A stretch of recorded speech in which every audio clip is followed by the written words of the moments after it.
अस्सलामुअलैकुम। अनमोल बेटी योजना बजट 2024 के आते ही इस स्कीम के बारे में आपने कई सारी अफवाहें सुनी होंगी, लेकिन इस वीडियो को देखने के बाद आपको जेके अनमोल बेटी योजना की A to Z सारी इन्फॉर्मेशन मिलने वाली है। इस स्कीम को रिसेंटली बजट 2024 में निर्मला सीतारमण ने जम्मू कश्मीर यूटी के लिए अनाउंस कर दिया है। इसमें जम्मू कश्मीर के जितने भी फीमेल कैंडिडेट हैं उनको 5-5 हज़ार पर महीने यहाँ पे स्कॉलरशिप दिया जाएगा फ्री ऑफ कॉस्ट। इस वीडियो में मैं आपके साथ इसी स्कीम के बारे में बात करने वाला हूँ कि जेके अनमोल बेटी योजना स्कीम है क्या, इसकी एलिजिबिलिटी का क्राइटेरिया क्या है, कौन कौन कैंडिडेट इसके लिए अप्लाई कर सकता है, अमाउंट आपको क्या मिलेगा, डॉक्यूमेंट्स आपको क्या क्या रहने वाले हैं, और उसके अलावा रजिस्ट्रेशन का जो प्रोसेस आपका है वो यहाँ पे कब तक स्टार्ट हो जाएगा। A to Z सारी इन्फॉर्मेशन आपको मैं बताऊंगा इस वीडियो में। वीडियो काफ़ी इंपॉर्टेंट रहेगा, वीडियो को पूरा एंड तक देख लेना।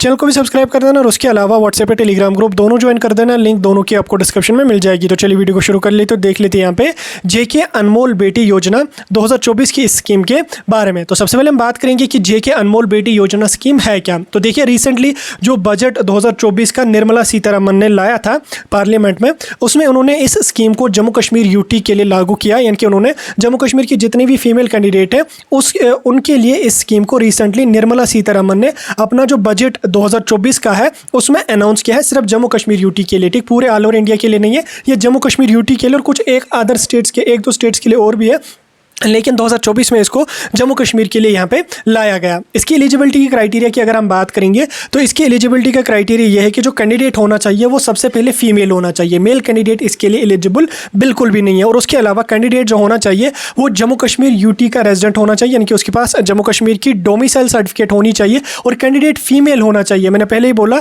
कि मेल कैंडिडेट इस स्कीम के लिए एलिजिबल नहीं है। और उसके अलावा कैंडिडेट जो है वो पुअर फैमिली से बिलोंग करता हुआ होना चाहिए, यानी कि वो BPL कैटेगरी का कैंडिडेट होना चाहिए। और उसके अलावा कैंडिडेट किसी क्लास में पढ़ता हुआ होना चाहिए, यानी कि अगर फीमेल कैंडिडेट पढ़ाई नहीं कर रही है तो वो इस स्कीम के लिए एलिजिबल नहीं है। ठीक, वो किसी क्लास में पढ़ता हुआ होना चाहिए, चाहे वो 9th-10th में है, 8th 7 6 5 4 3 2 1 किसी क्लास में, या 11th-12th में अंडर ग्रेजुएट का कोई डिग्री कर रहा है, डिप्लोमा कोई कोर्स कर रहा है, PG का कोई कोर्स कर रहा है, PhD वगैरह कर रहा है, कोई भी कोर्स अगर कर रहा है तो वो इस स्कीम के लिए यहाँ पे एलिजिबल रहेगा। ठीक है, यानी कि फीमेल कैंडिडेट होना चाहिए और किसी क्लास में पढ़ता हुआ होना चाहिए और जम्मू कश्मीर यूटी का रेजिडेंट होना चाहिए और BPL या PHH कैटेगरी का यहाँ पे कैंडिडेट होना चाहिए। ठीक, बेनिफिट्स की अगर हम बात करेंगे तो इस स्कीम के अंडर फीमेल कैंडिडेट्स को हर महीने 5-5 हज़ार तक का अमाउंट दिया जाएगा। अब हर कैंडिडेट को तो 5 हज़ार नहीं दिए जाएंगे, ये डिसाइड किया जाएगा कि अब कैंडिडेट किस क्लास में पढ़ता है, चाहे वो मिडिल क्लास में पढ़ रहा है, वो हाई क्लास में पढ़ रहा है, हायर क्लासेस में पढ़ रहा है, डिग्री कर रहा है, डिप्लोमा कर रहा है, PG कर रहा है, कोई कोर्स, उसी के अकॉर्डिंग यहाँ पे आप लोगों का दिया जाएगा। यानी कि मान के चलो 5 हज़ार तक आप लोगों को जो वो पर मंथ यहाँ पे दिया जाएगा। ये जो अमाउंट है ये आपके पर्सनल अकाउंट में यहाँ पे डिस्बर्स किया जाएगा, आधार पेमेंट बेसिड के थ्रू यहाँ पे किया जाएगा आपके अकाउंट में। ठीक, पर महीने यहाँ पे आपको 5-5 हज़ार का स्कॉलरशिप ही आप इसको मान के समझ लें कि स्कॉलरशिप आप लोगों को 5-5 हज़ार का पर महीने यहाँ पे दिया जाएगा। फिर डिपेंड करेगा कि आप किस क्लास में पढ़ते हैं, उसी के अकॉर्डिंग यहाँ पे आप लोगों को ये दिया जाएगा। अप टू 5000 यहाँ पे आप लोगों का रहने वाला है। डॉक्यूमेंट्स की अगर हम बात करेंगे तो डॉक्यूमेंट्स में आपका लगेगा आधार कार्ड आपके पास, जो आपके पास होगा ऑलरेडी।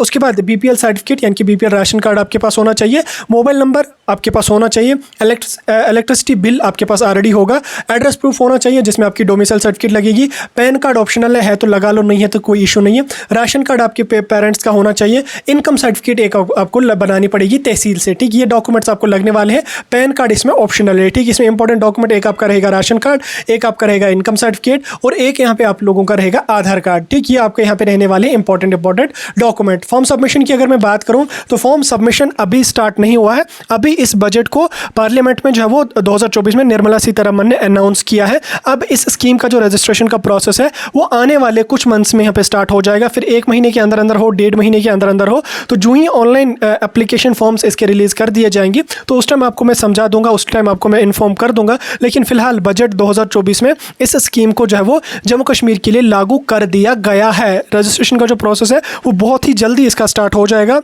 तो इसलिए अगर आप फीमेल कैंडिडेट हैं या अगर आप मेल कैंडिडेट हैं, आपके घर में फीमेल्स हैं, आपकी माँ है, सॉरी माँ तो पढ़ती नहीं होगी, आपकी बहन है, आपकी बेटी है, तो ज़रूर उनको इस वीडियो को उन तक पहुंचाना ताकि उनको इस स्कीम के बारे में पहले ही इन्फॉर्मेशन मिले, ताकि कल को जब रजिस्ट्रेशन का प्रोसेस हो या वो इन टच रहें, इसके बारे में रिसर्च वगैरह अच्छी तरह से करें, कल को जब रजिस्ट्रेशन स्टार्ट हो ऐसा ना हो कि उनको रजिस्ट्रेशन के बारे में पता ही ना चले। ठीक, बाकी फिलहाल इस स्कीम के बारे में मैंने आपको सारा कुछ समझा दिया। रजिस्ट्रेशन अभी स्टार्ट नहीं हुई है, आने वाले कुछ दिनों में यहाँ पर रजिस्ट्रेशन इसकी स्टार्ट हो जाएगी। जो ही स्टार्ट हो जाएगी हम आपको उस टाइम इन्फॉर्म करेंगे, A to Z सारी इन्फॉर्मेशन देने के, फॉर्म सबमिशन के बारे में बता देंगे। फिलहाल आप लोगों को कुछ भी करने की जरूरत नहीं है। इस स्कीम के बारे में मैंने आपको A to Z इन्फॉर्मेशन दे दी। कोई डाउट होगा मुझे कमेंट सेक्शन में पूछ सकते हैं।